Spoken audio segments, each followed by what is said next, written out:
እንደውም በአጋጣሚ ትሬኒንግ ሲሰጥ የወለቀ ሰው አቅራል ወልቆበት ኪሚ በትክክል ካልተሰራ የጃንጓዎች፣ የገጣጠሚያዎች፣ ጉልበቶች፣ ሂፖች እዚህ ጋር ያሉ የእግሮች ጆይንቶች፣ የትከሻ አቀማመጦች ይጎዳሉ። ሰላም የካራቴ ሰዎች፣ በተደጋጋሚ ከምታዩት ጥያቄዎች ዛሬ ኪኒ ምንድን ነው የሚለውን ጽንሰ ሀሳብ እንወያያለን። በእርግጥ ብዙ ጥያቄዎች ናቸው ከጠየቃችሁን። ጥያቄዎቹ ትንታኔ ስለሚፈልጉ ጊዜ ስለሚፈልጉ በፍጥነት ያመለስኩላት እጅግ በጣም ይቅርታ አድርጉልኝ። ዛሬ ግን ኪኒ ምንድን ነው የሚለውን ወሳኝ ስለሆነ አስፈላጊም ስለሆነ በጥን ያሱን ለመግለጽ ዛሬ እሱ ሀሳብ ለመወያየት ተገኝቻለሁ። በእርግጥ ኪኒ ይህ ቃል በካራቴ ውስጥ ሁልጊዜ የሚሰማ ቢሆንም ሙሉ ፍቹን አሰራሩን ብዙዎቹ ተወካይ እንጂ የሚያውቁት አይመስለኝም። ኪሚ በካራቴ ውስጥ የኃይልንና የመንፈስ ሚኒስቴር አጣምሮ የያዘ ወሳኝ ስራ።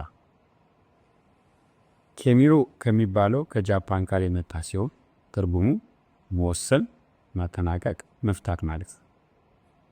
አካላችሁ፣ አይምሯችሁና መንፈሳችሁ በአንድ ትክክለኛ ቅጽበት ሙሉ ፕሮሰስ ሲገባ ሲተገበር ኪሚ ይባላል። አንድ ቴክኒክ በከፍተኛ ፍላጎት በሙሉ ኃይልና በግልጽነት ሲሰራ እንዲሁም አንድን ቴክኒክ በምን ያህል ውጤታማነት እንደሰራችት የሚያሳይ ምልክት ኪሚ እንለዋለን። ኪሚ የንቃት ቁጥጥር፣ የውስጥ መረጋጋት፣ በራስ የመታመን መገለጫ ነው። ኪሚ በኃይል ትኩረት ይፈጠራል። ኮንሰንትሬሽን ኦፍ ፓወር የምንለው ለምሳሌ በወንጭፍ ድንጋይ በኃይል ሲወነጨፍ ኃይሉን በሙሉ ድንጋዩ የሚለቀቅበት ቅጽበት በአንድ ነጥብ ላይ ይሰባሰባል። ያ ኪሚ ይገልጽልናል። ሌላው ጅራፍ ስናጨው ከመያዣው ጀምሮ እስከ በገመዱ እስከ ጫፍ ባለችው ጭረት በዛች ጭረት በሚያደርገው ፍጥነት በሚያደርገው ትውዘት በሚያደርገው ፍጥነት ያ ጅራፍ ኪሚን ይገልጽልናል። ብዙ ጊዜ በካራቴም የሰውነት አጠቃላይ ኃይል እግራችን፣ በወገባችን፣ የሽንጣችን፣ ከጡንቻችን የሚወጣውን ኃይል በአንድ ትንሽ አካባቢ ለምሳሌ በእንጂ አንጓ፣ በኪቻ፣ በፓንክሪያስ ወይም በእግር ጫፍ በማሰባሰብ መግለጽ ወይም ማውጣት፣ አሰባሰብ ማውጣት ማለት ነው። ሌላው በመፈንዳት ወይም በፍንዳታነት ይፈጠራል። ኪሚ የሚወጣው በድንገትና በከፍተኛ ፍጥነት። ቴክኒኩ በከፍተኛ ፍጥነት ይጀምራል። በአንድ ቅጽበት በከፍተኛ ጥንካሬ ይቋረጣል ወይም ይቋጠራል። ይህም ስናፕ ወይም በቅጽበት ናፖሊ ብለን እንጠራዋለን። ቴክኒኩን ከጨረሳቸው በኋላ ወዲያውኑ ሰውነት መዝናት ወይም ለሁለተኛው መዘጋጀትም የዛው አካል ክፍል ነው። ሌላ ኪሚ በአእምሮ ትኩረት ይሰጠራል። ሜንታል ፎከስ የሚል ነው ማለት ነው። ኪሚ አካላዊ ብቻ ነው፣ የአእምሮም ተግባር። አእምሯችሁ ሙሉ ለሙሉ በምትመቱት ኢላማ ላይ ማተኮር አለበት። አእምሯችሁ ከሌሎች ሀሳብ ንጹህ ሆኑ በምትሰሩ ትኩረት ሰጥቶ የሚሰሩ ትኩረት ሰጥቶ ኪሚ ይፈጠራል። ይህም ዛንሽ የምንለው የማያቋርጥ የአእምሮ ንቃት ጋር በትክክል ይያያዛል። ሌላ የአተነፋፈስ ቅንጅት ይፈጠራል። ብሪዝ ኮንትሬሽን የምንለው ማለት ነው። ኪሚ በትክክል አተነፋፈስ ላይ የተመሰረተ መሆን አለበት። ኃይላችሁ በሚወጣበት ቅጽበት ከወዳጅ ዲያፍራ ጥልቅ ትንፋሽ መውጣት መቻል አለበት። ይህንም የፊንጫዎቹን ውጤት በመጨመርና ውስጣዊ ኃይልን በማጎልበት የምልክቱን ከፍተኛ ያደርገዋል። ለምሳሌ በካራቴ ኪያይ የካራቴ ቶቶ የምንለው የዚያ አተነፋፈስ አንዱ አካልና በሱ መገለጫ ነው። ኪያይ ስንተነፍስ የምንወጣው ከዲያፍራም መሆን መቻል አለበት፣ ከጉሮሮ መሆን መቻል የለበት። ኪሚን አንዱ እሱ ይገልጽልናል። ሌላው ኪሚን የምንገልጽበት የካታ ተብሮች ናቸው። የካታ ተብሮችን ኪሚን ይገልጻል። ለምሳሌ ጋዛዳይ የምንለውና ምንጮት ካታው ኪሚ እንዳለው ጉልበት እንዳለው እንደሚፈነዳ ላልቶ እንደሚሄድ ቀስሮ እንደሚፈነዳ የምንገልጽበት አንዱ ካካ ነው። ለምሳሌ ሀሸ ካላን ሰው ልክ በመጠራው ጥሪ ሲፈጥን አይታችኋል። ሰው ፈጣን የሚሰሩት ለምን ሲጠሩት ራሱ ያስታውቃል። ቀስ ብለው እንደሚሰሩ መላዋክና መፍጠን ያለበት ካለ ደግሞ ልብሱ ወስኗል። ስለዚህ አንዱ መገለጫ የካታ ጥሪ ነው። ሌላው ቁጥር የምንጠራቸው ናቸው። በጃፓንኛ ቁጥር የምንጠራቸው ኪሜን ይገልጽብናል። ሰዎቹ በቅላሴ እንዴት እንደሚሰሩ በቅላሴ የምንገልጽበትና የምናሰራበት ነው። ስለዚህ እሱም መዘገየቱ መጀመሩ የምንገልጽበት ነው። ለምሳሌ እች ኒሳን ሺ ጎላ የምንለው ምንድን ነው? ኪሜን ይገልጻል። ማሪው እንዴት መስራት እንዳለበት በውስጥ ዘይቤያዊ እየገልጽነት ነው። በቅላሴ እየገለጽ ነበር ነው። ስለዚህ ቁጥሮቹ ላይ እናንጸባርቃቸዋለን፣ እንጠቀምባቸዋለን። ለምሳሌ በአማርኛ በእኛ ና የምንለው ቅላሴ የሰውየውን ፍጥነትና አመጣጥ ይወስነዋል። ናስ የምንለው ቀስ ብሎ ይመጣል። ና በስ ደግሞ ስንፈጥን ፈጥኖ እንዲመጣ ያደርገዋል። ያ ማለት ነው ጉልበቱ መኖሩን ፍጥነቱ መኖሩን መንገልጽበትን እኛ ኪሜ ይባላል። ሌላው ኪሜ በፍቻ ጥንካሬና በብቻ እውቀት የተሰጠራ ማስልቴሽን የምንለው ማለት ነው። ኪሜ የሚፈጠረው በቅጽበት ለሰውነታችን በከፍተኛ ፍጥነት ለጥቂት ጊዜ ወጠራ። ይሄኛው ውጥረት ግን ከልክ ያለፈው ውጥረትን የለበትም። ኃይልን ሙሉ ለሙሉ የሚያስችል የተቋጠረና ፈጣን ነው ወጠር። ቴክኒክ ከተጠናቀቀ በኋላ ወይም ምቱ ከተጠናቀቀ በኋላ ጡንቻዎች ወደ አሁን ዘና ይገባል። ለምን? ለሁለተኛው መዘጋጀት አለባቸው። ኪሜ የካራቴ ቴክኒኮች ውጤታማ እንደሆኑ ቁልፍ ሚና ይጫወታል። የካራቴ የምትተስኑ በከፍተኛ ሁኔታ ይጨምራል። ያለ ኪሜ ቴክኒኮች ኃይል የላቸውም፣ ውጤታማ ማይሆኑ። ትክክለኛ ኪሜ የጃንጓዎች ወይም የሰውነት ክፍሎቻቸው መገጣጠሚያዎቹ እንዳይጎዱ ይረዳሉ። ዋናው ካራቴ የዞሌና ፊዚዮሎጂና አናቶሚ ላይ እንደምትማሩት የሚያስፈልገን ኪሜ ካራቴ ጤነኛ ለመሆን ሰው ገብቶ እናንተ ጋር ታሙሙ መቻል የለበትም። በሽተኛው መውጣት ከለበትም። ብዙ ጊዜ አስተማሪ ከመመረጥ ምን ያህል እውቀት እንዳላቸው ሰዎች ግንዛቤ ስለሌላቸው ይገባሉ፣ የሰጣቸውን ይቀበላሉ። በሽተኛው የሚወጡበት ሲቹዌሽን ይፈጠር ይችላል። ሌላውም አሰልጣኙ ደግሞ በተጠቃላይ በሚሰራ ሁኔታ ሳያውቀው ጉዳት ተፈጥሮበት በኪሜን አለማወቅ አሰራር አለማወቅ በሽተኛ የሚሆንበት ነገ ለስራ የሚቸገርበት ቤት ሁሉ ያልጋ ቁራኛ የሚሆንበት ነገር ሊፈጠር ይችላል። አሁን ላይ እድሜ ስላለ ህፃንነት ስላለ ወጣትነት ስላለ ሊያሰማችሁ ይችላል። በኋላ ግን ሰውነታችሁ መበከል ይጀምርና ለከፍተኛ ጉዳት ይዳረጋችኋል። ስለዚህ በጣም መጠንቀቅ ያለብን የኪሜ አሰራርና አረዳድ ላይ ነው። ኪሜ የሚረዳ ካልተረዳም ካራ እየሰራ አይደለም እየጠፋን ማለት ነው። በጣም ጥንቃቄ ያስፈልጋል።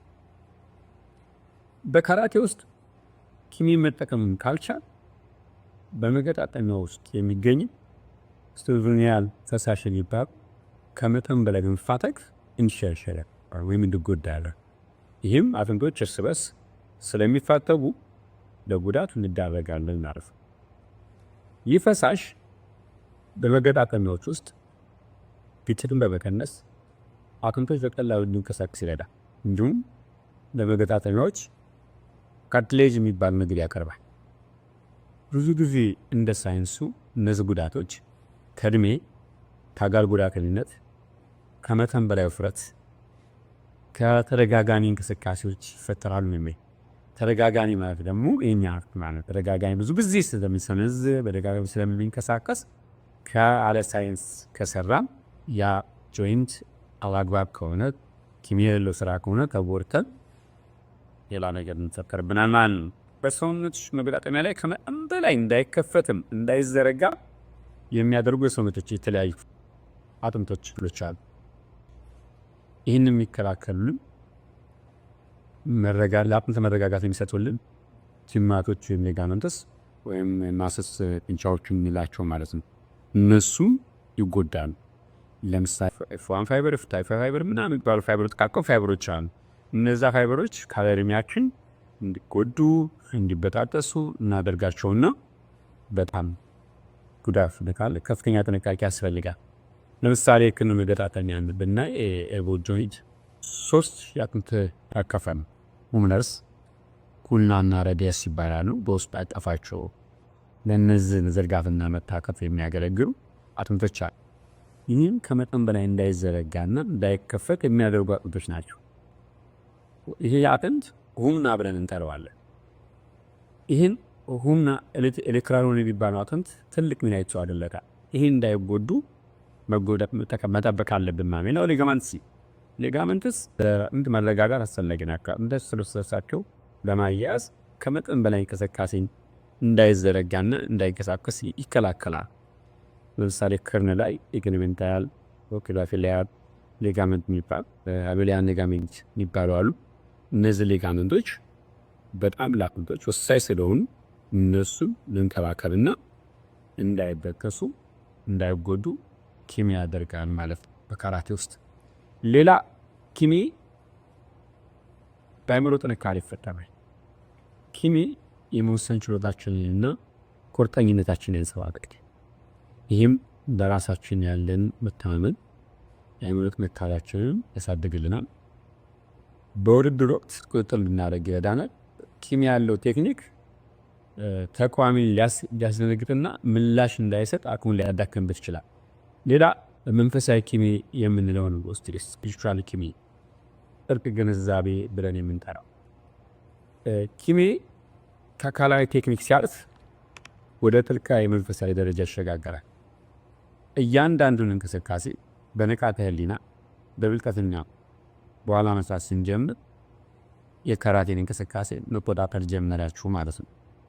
እያንዳንዱ የትንፋሽ ቅንጅት፣ የእንቻ መወጠርና ቴክኒክ አፈጻጸም የአእምሮ ንቃት ወይም መንፈሳዊ ኪሚን ይፈጥራል።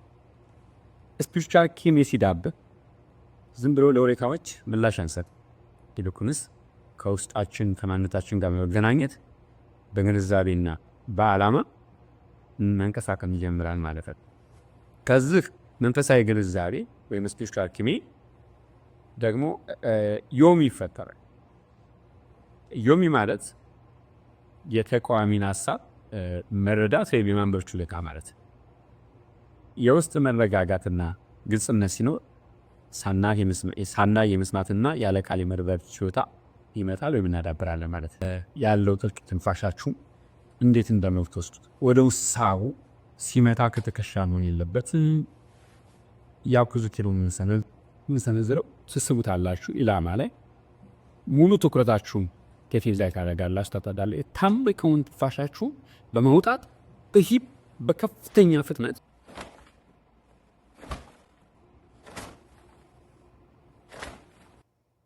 ወዳው መጥቶ ከመቅሰት መረጋጋት መቻል አለበት። ለምን ለሚቀጥለው እንቅስቃሴ ሙያልም መዘጋጀት አለ። ሌላው ምንድነው የምንሰነዝርበት አሰነሳዘር ከዚህ ሙሉ ቴክኒክ ይመጣና እጅ አንጓል መገልበት ያለ ከዚህ እዚህ ጋር መጥቶ ሲደርስ ነው የሚገለበተው እንጂ ከዚህ ተገልብቶ ከሄዳው ተከሻ ነው የዝጡዘት ልክ እንደ ጅራፉ እንደ ወንጭቁ እንደም እንዳለው ልክ ቴክኒኩ ምርቱ እስቲደርስ የሚመጣው ትንፋሹ እስቲደርስ የሚመጣው ሲደርስ ይሜ ይወተራል ማለት ያ ማለት ይሄ ማለት ሲደርስ መጣ ይሄን ኖይ ከሻን ይሄ ጎዷ እዚህ ጋር ያሉ ማገዷት ይጎዳል። ሁልጊዜ ካራፊሽ ሰነዘር ይሄ እንዳይታሄድ ቅድም ያልናችሁ እዚህ ጋር አልፋምቶች ከመጠን በላይ መፋፈቅ ክርን እንዲጎዳ ያደርግና በኋላ እድሜ ሲደርስ ምን ያደርገናል? ይጎዳና ወይም በከራና ማለት እዚህ ጋር ያሉ ጆንቶች እንደዛ ናቸው። እንደውም ባዳጣናን ትሬኒንግ ሰጥ የወለቀ ሰው አክራ ወልቆብን ለሲ ሆስፒታል የነበራችሁ ታስታውሳላችሁ። በሱ ሆስፒታል ታካ ያን ማለት ድሮ ሳይገባም በጉልበት የተሰራ ስራ በእርጅና ጊዜ አሁን በኋላ ምን እንደሚሆን። ስለዚህ በጣም ወሳኝ ስለሆነ በእርግጠኝነት እነዚህን ነገር ማጥቆ መቻል አለባችሁ። የሲደርስ መፈንዳት የሲደርስ መውጣት እንዳለበት ኪሚ በትክክል ካልተሰራ የጃንጋዎች፣ የገጣጠሚያዎች፣ ጉልበቶች፣ ሂፖች እዚህ ጋር ያሉ የእግሮች ጆይንቶች፣ የትከሻ አቀማመጦች ይጎዳሉ። እነዚህ ኪሚ በብሎኮች፣ በእግር ስራዎች፣ በዝላዎች፣ በምንዘላቸው ዝላዎች ሁሉ ተጠቀሙበት። ሁልጊዜ የምንሰራው ስህተት ካለ መገጣጠሚያ ላይ ችግር አለ ማለት ነው። ስለዚህ እነዚህ ነገሮች ላይ መገጣጠሚያ ላይ ችግር ካልመጣ ኢሚዲየትሊ ስራችሁን መገምገምና ማቆም መቻል አለባችሁ። ወደ ሕክምና መሄድ አለባችሁ። እነዚህም እንደምትሰብና ለተማሪዎቻችሁ እንደምታስተላልፉ ተስፋለኝ። በአጠቃላይ ኪሜ ለካራቴ ልምምድ ፍጻሜ በጣም ወሳኝ ነው። አካላችሁ አእምሯችሁና መንፈሳችሁ በአንድነት ሲሰሩ ኪሜ ይፈጠራል። እውነተኛ ኪሜ የሚጀምረው ንቃተ ህሊና ሲወለድ ነው። እናም ከዛ ውስጥ ውስጣዊ መረጋጋት የተፈጥሮ ሎሚ ሲነሳ እውነተኛ ኪሜ ተፈጠረ ማለት ነው። ስለ ኪሜ አዲስ ነገር እንደተማራችሁ ተስፋ አደርጋለሁ።